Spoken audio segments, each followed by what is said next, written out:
Si l'on parle d'activisme et de militantisme en faveur des droits sociaux des Noirs, on parle de Mohamed Ali, James Brown, Bill Russell, Karim Abdul-Jabbar, et c'est bien normal que l'on parle d'eux. Ce sont des légendes du sport qui ont ouvert des portes et brisé des barrières pour tout un peuple au profit de l'égalité pour tous. Mais ce que l'on oublie parfois, c'est que tous ces sportifs des années 60 et 70 ont continué un travail que Jackie Robinson avait commencé, à une époque où l'Amérique était profondément raciste. Jackie est une légende du baseball et du sport en général, mais au-delà de ça, c'est l'un des pionniers de l'activisme dans le sport. Revenons ensemble sur la carrière et la vie du numéro 42.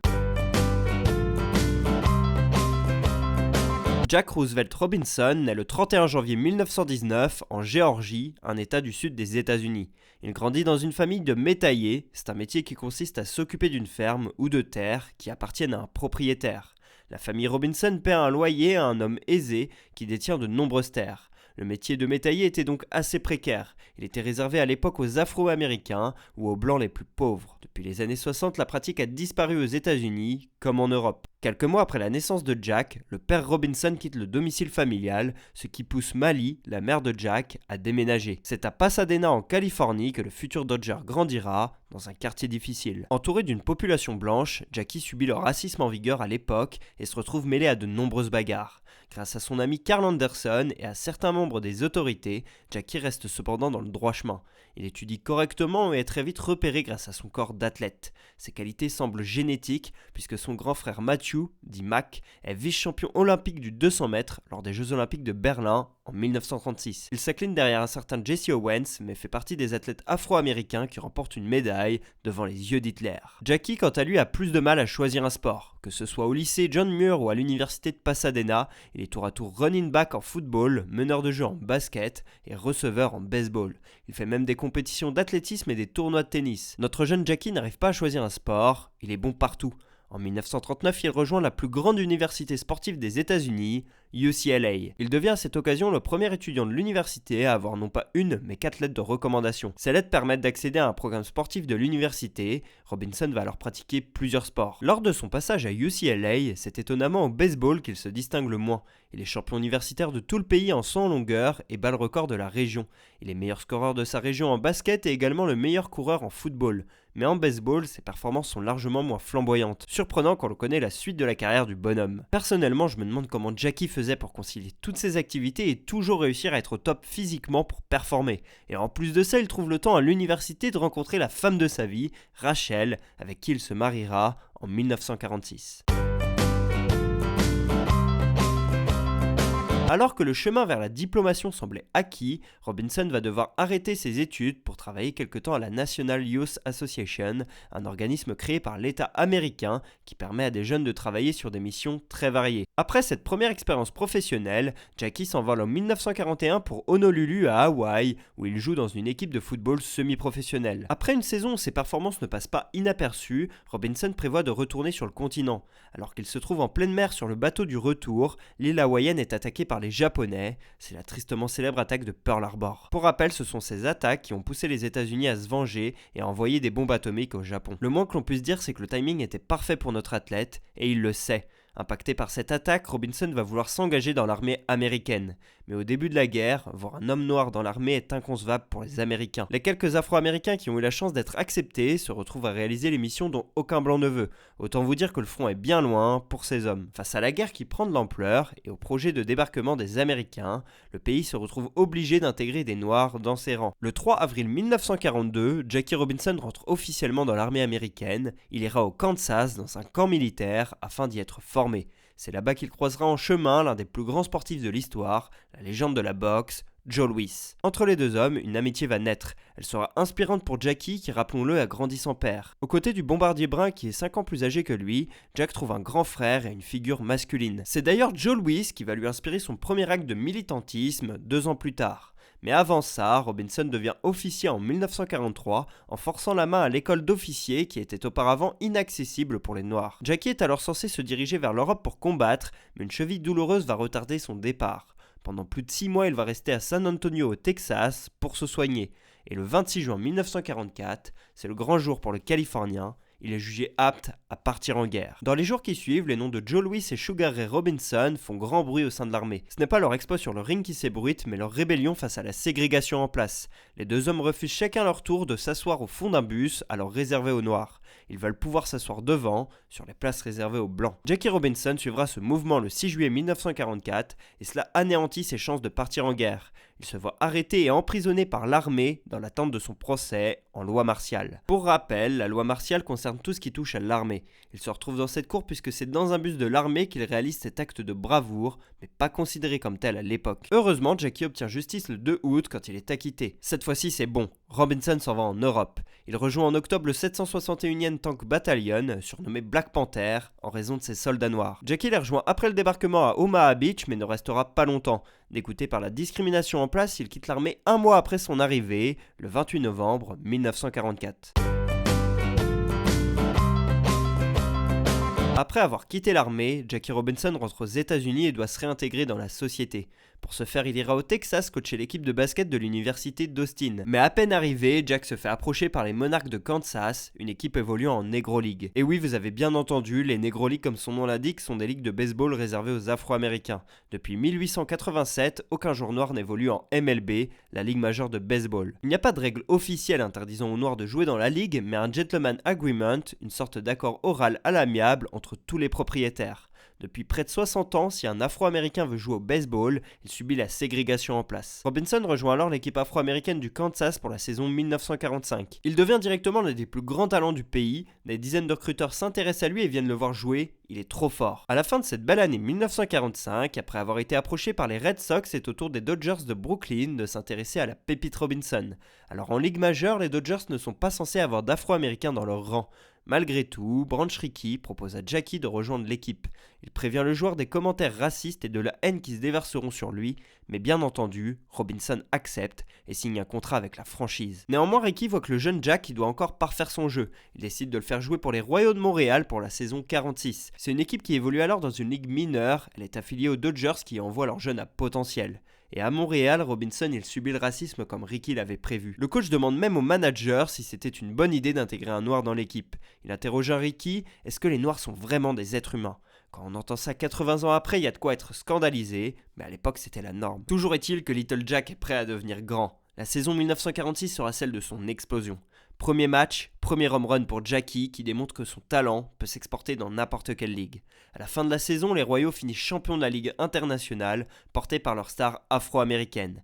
Jackie fait parler de lui où que ce soit, dans la communauté noire comme dans la communauté blanche. Tout le monde commence à tomber sous son charme, à tel point que Sam Maltin, journaliste du Pittsburgh Courier, dira « C'est probablement la seule fois dans l'histoire où un noir fuit une foule de blancs qui le poursuit par amour et non pas pour le lyncher. » En cette année 1946, Kenny Washington, ancien coéquipier de Jackie à UCLA, devient le premier Afro-Américain à jouer en NFL, la ligue de football américain.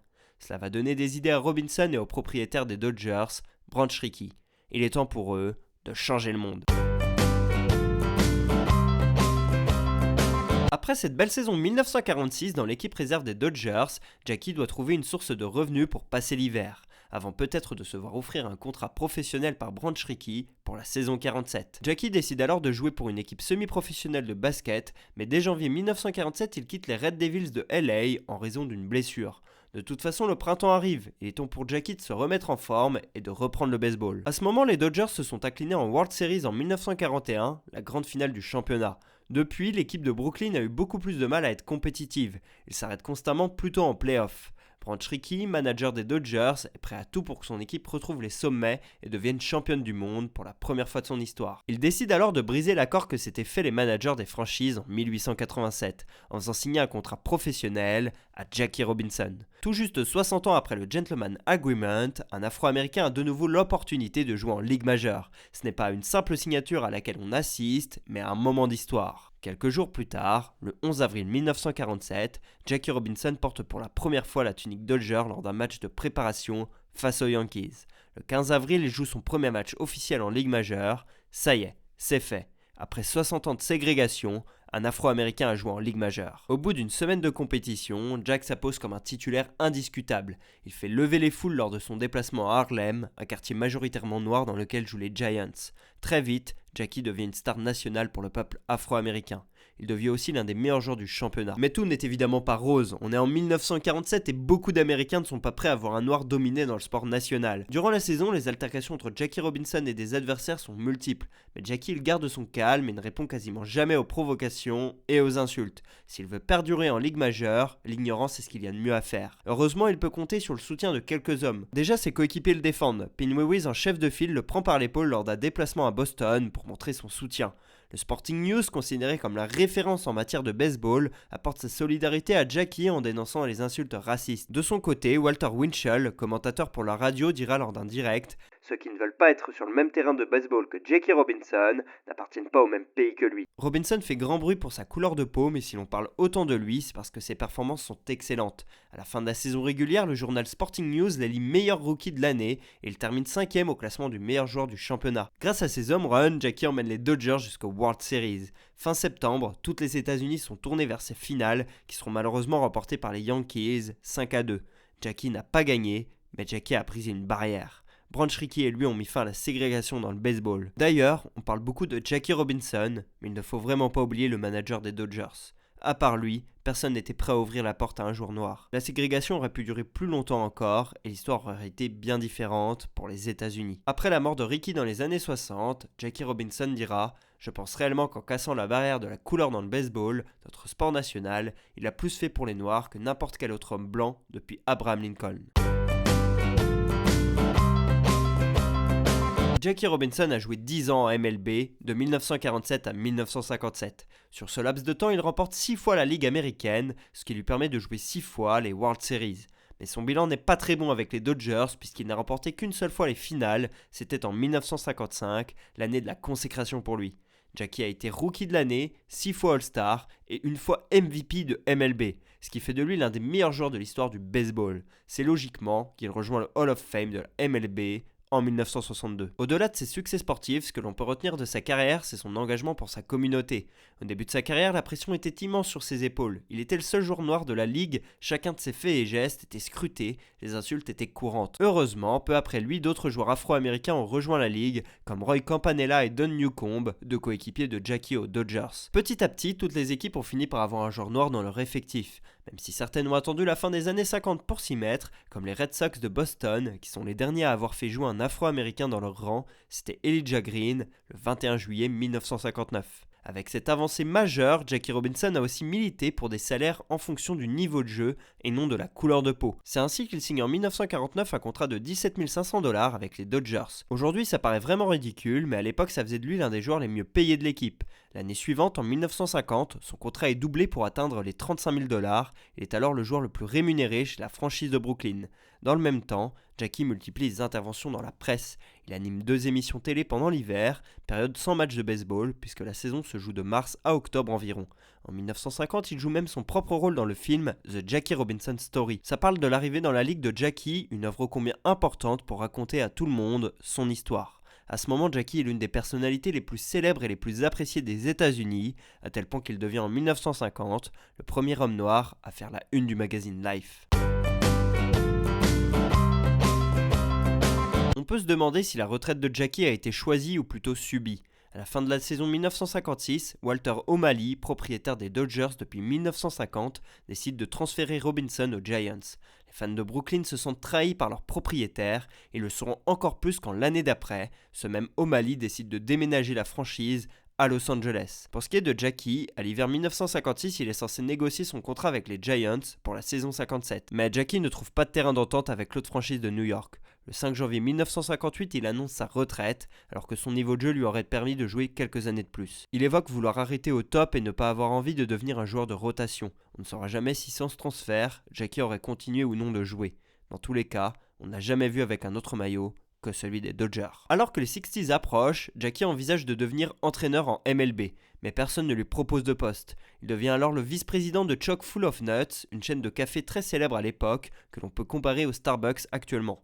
Et même si Jackie se retire du baseball, il reste l'Afro-Américain le plus célèbre du pays. Il en profite pour intensifier et développer son activisme. En 1963, il est de la partie à Washington quand Martin Luther King clame son discours « I have a dream ».